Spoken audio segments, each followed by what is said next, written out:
Dans le cadre de la promotion de la paix et du vivre ensemble, l'association Jeunes Faiseurs de Paix a organisé ce mercredi 29 juillet 2026 la septième étape de la caravane de la paix dénommée Graines de cohésion dans la salle de réunion de la mairie de l'arrondissement numéro 1 de Ouagadougou. Cette initiative a réuni les autorités administratives, les chefs coutumiers et religieux, les responsables d'associations, les organisations de jeunesse, ainsi qu'un public fortement mobilisé autour des idéaux de cohésion sociale et de tolérance. Après les arrondissements 9, 4, 6, 10, 3 et 8, cette nouvelle étape vise à renforcer la coexistence pacifique entre les communautés et à promouvoir une utilisation responsable des réseaux sociaux. Le président de l'association Jeunes Faiseurs de Paix se dit satisfait des résultats enregistrés depuis le lancement de la caravane et réaffirme la volonté de son organisation de poursuivre la sensibilisation des populations.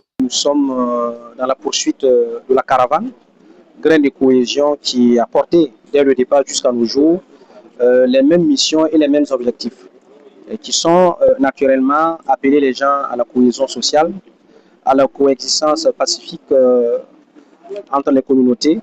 et surtout à la tolérance religieuse. Donc, dans cette approche, depuis novembre 2025,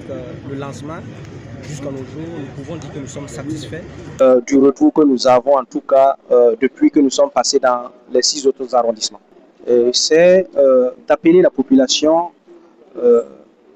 à la coexistence pacifique, à la cohésion sociale, à bannir les discours de haine sur les réseaux sociaux et à privilégier une approche beaucoup plus solidaire, surtout en ces moments. Et ce qui nous réconforte beaucoup plus, c'est la clairvoyance du chef de l'État, le camarade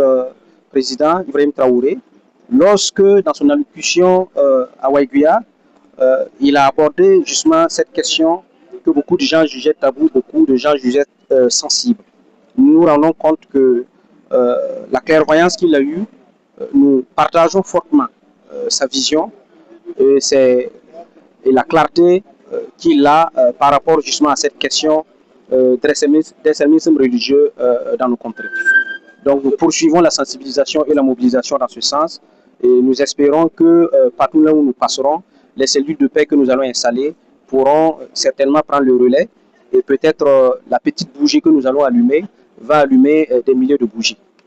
À l'issue de cette intervention, le président de la délégation spéciale de l'arrondissement numéro 1, Wendiam Pierre Kouanda, a salué une initiative qui contribue à consolider la paix et à renforcer les liens entre les différentes communautés. Nous accueillons ce matin la septième caravane donc de la paix et cohésion sociale et nous sommes heureux en tout cas de l'accueillir. Comme vous le savez, aucun développement n'est envisageable sans paix durable. Et tenir une telle caravane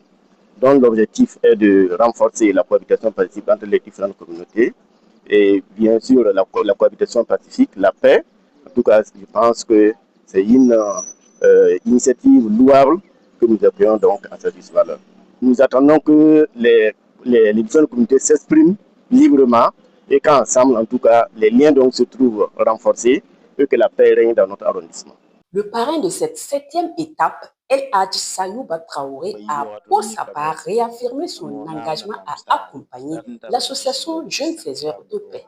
Il a invité les jeunes à privilégier des messages de fraternité et de responsabilité, notamment sur les réseaux sociaux, afin de préserver l'unité nationale et de renforcer la cohésion sociale.